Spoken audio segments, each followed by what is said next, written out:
ఇలా youth declaration ఇచ్చారు. ఇవాళ 2 లక్షల ఉద్యోగాలు భర్తీ చేస్తున్నారు. 55,000 ఉద్యోగాలు ఇస్తామంటుంటే రేవంత్ రెడ్డి అంటారు పెద్దపల్లి పోయి ఇవాళ నోరు చేస్తారు రేవంత్ రెడ్డి అబద్ధాలే, నోరు చేస్తారు రేవంత్ రెడ్డి అబద్ధాలే.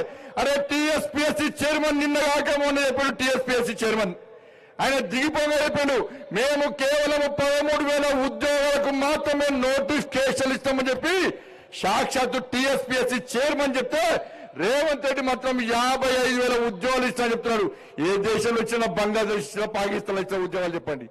టీఎస్పీఎస్సీ చైర్మన్ చెప్తున్నాడు 13,000 ఉద్యోగాలు ఇస్తామని చెప్పి. నువ్వు డిఎస్సీ పెట్టినా కావచ్చు, డిఎస్సీ 12,000 మొత్తంగా తిప్పి కొడితే ఒక 20-23,000 మందికి ఉద్యోగాలు ఇచ్చి ఇలా 55,000 మందికి ఉద్యోగాలు ఇస్తా అని చెప్పి మోడీ సర్కారు ఎన్ని వేల ఉద్యోగాలు 10 లక్షల మందికి ఉద్యోగాలు ఇచ్చే ఘనత నరేంద్ర మోడీ ప్రభుత్వాన్ని. రోజ్గార్ మేళా పేరుతోని దేశవ్యాప్తంగా కేంద్ర ప్రభుత్వ ఉద్యోగాలు ఇచ్చే ఘనత నరేంద్ర మోడీ ప్రభుత్వాన్ని. ఎక్కడ పేపర్ లీక్ కాలే, ఎక్కడ పైరోల్ కాలే, డైరెక్ట్ వెహికల్ పెట్టి అపాయింట్మెంట్ ఆర్డర్స్ ఇచ్చిన ఘనత నరేంద్ర మోడీ ప్రభుత్వాన్ని. నువ్వు ఇచ్చింది 20,000 ఉద్యోగాలు అయితే 50,000 ఉద్యోగాలు అని చెప్పారు, మోసం చేస్తున్నావు.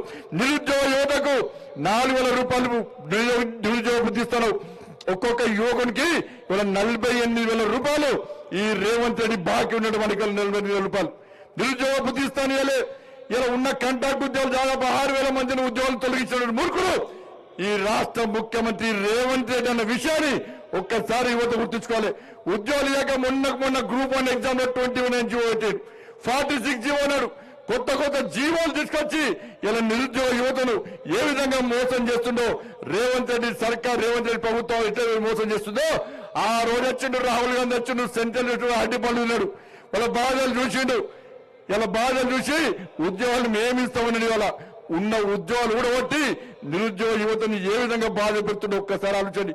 ఇలా చిక్కనపల్లి చౌరాస్తాలో, అమీర్పేట చౌరాస్తాలో, సంజయ్ నగర్ లో, ఇలా క్లాస్ రోడ్స్ లో మొత్తం కోచింగ్ సెంటర్లన్నీ ఖాళీపోయినాయి.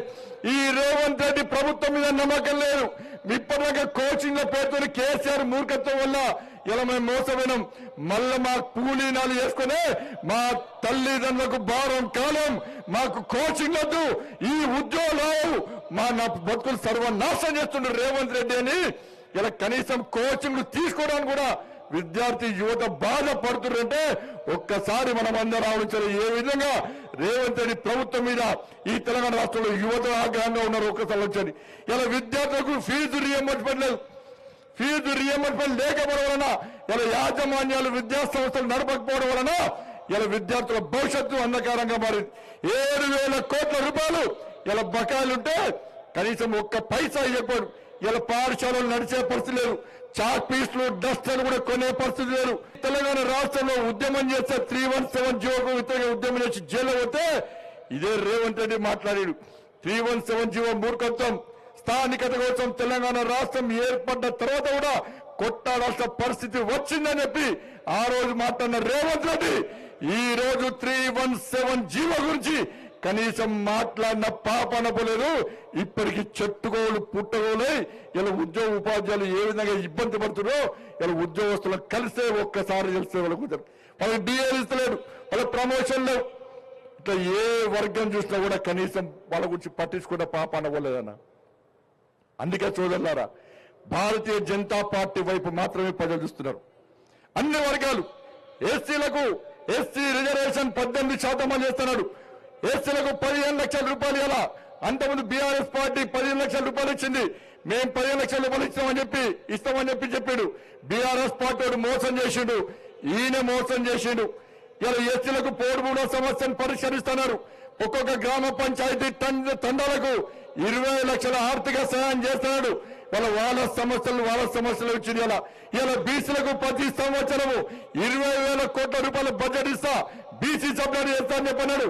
ఇలా ఒక్క పైసా ఇవ్వకుండా ఇదే రాహుల్ గాంధీ చెప్పిండు సంవత్సరానికి 5 సంవత్సరాల్లో 1,00,000 రూపాయల బడ్జెట్ బీసీలకు ఇస్తామన్నటువంటి రాష్ట్ర ముఖ్యమంత్రి కాంగ్రెస్ పార్టీ ప్రభుత్వం ఈ రోజు బీసీలను ఏ విధంగా మోసం చేస్తుందో ఒక్కసారి ఆలోచించండి.